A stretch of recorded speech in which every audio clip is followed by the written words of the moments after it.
సంక్రాంతికి వస్త్రం లాంటి బ్లాక్ బస్టర్ తర్వాత వెంకటేష్ స్టార్ డైరెక్టర్ త్రివిక్రమ్ సినిమాని ఓకే చేశాడు. గత కొంతకాలంగా ఈ సినిమా గురించి వార్తలు వస్తూ ఉన్నప్పటికీ అధికారిక ప్రకటన రాలేదు. కానీ తాజాగా నిర్మాత నాగవంశీ వెంకటేష్ సినిమాని కన్ఫర్మ్ చేశాడు. త్రివిక్రమ్ నెక్స్ట్ చేయబోయే సినిమా వెంకటేష్ తోనే అని నాగవంశీని ట్విట్టర్ ద్వారా తెలిపాడు.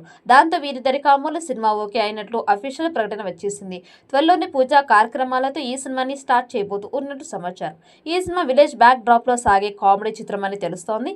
అందుకే ఈ చిత్రానికి దసరా బుల్లోడు అని టైటిల్ పెడతారని సమాచారం. తెలుగు సినిమా ఇండస్ట్రీలో ఎంతమంది దర్శకులు ఉన్నప్పటికీ త్రివిక్రమ్ శ్రీనివాస్ కి ఉన్న గుర్తింపు నెక్స్ట్ లెవెల్ అని చెప్పాలి. ఆయన పాన్ ఇండియా స్థాయిలో ఒక సినిమా చేయకపోయినా కూడా తెలుగులో మాత్రం ఆయనకి మంచి మార్కెట్ అయితే ఉంది. ప్రస్తుతం పాన్ ఇండియా మార్కెట్ ని టార్గెట్ చేస్తూ ముందుకు సాగుతూ ఉన్నట్టు తెలుస్తోంది. తెలుగు సినిమా ఇండస్ట్రీలో మాటల మాంత్రికుడిగా తనకంటూ ఒక ప్రత్యేకమైన గుర్తింపుని సంపాదించుకున్న దర్శకుడు త్రివిక్రమ్ శ్రీనివాస్.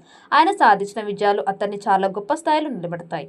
ఎన్నో ఏళ్లుగా త్రివిక్రమ్ వెంకటేష్ కాంబోలో సినిమా కోసం ఫ్యాన్స్ ఎదురు చూస్తూ ఉన్నారు. అయితే వీళ్ళిద్దరి కాంబినేషన్ లో ఇంతవరకు ఒక్క సినిమా రాలేదు. కానీ ఆయన రైటర్ గా పని చేస్తూ ఉన్నప్పుడు నువ్వు నాకు నచ్చా, మల్లీశ్వరి లాంటి గొప్ప సినిమాలకి కథా మాటలు అందించాడు. కాబట్టి అప్పటి నుంచి వీళ్ళిద్దరికి మంచి బాండింగ్ అయితే ఏర్పడింది. ఆ రెండో సినిమాలు కూడా సూపర్ సక్సెస్ కావడం విశేషం. మరి వీళ్ళిద్దరు కాంబినేషన్ లో వస్తున్న ఈ సినిమా మీద భారీ అంచనాలు ఉన్నాయి. ఇక త్రివిక్రమ్ కథని అందించిన నువ్వు నాకు నచ్చో, మల్లీశ్వరి సినిమాలో సునీల్ కీలక పాత్రలు నటించారు.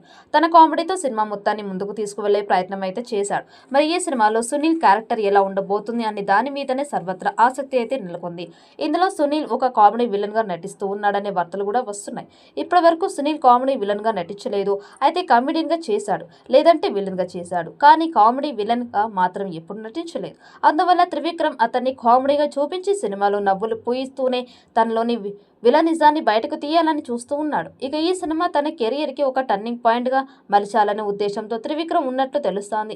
మరి ఏది ఏమైనా కూడా ఈ సినిమా సక్సెస్ ని సాధిస్తేనే త్రివిక్రమ్ కి భారీ మార్కెట్ అయితే క్రియేట్ అవుతోంది.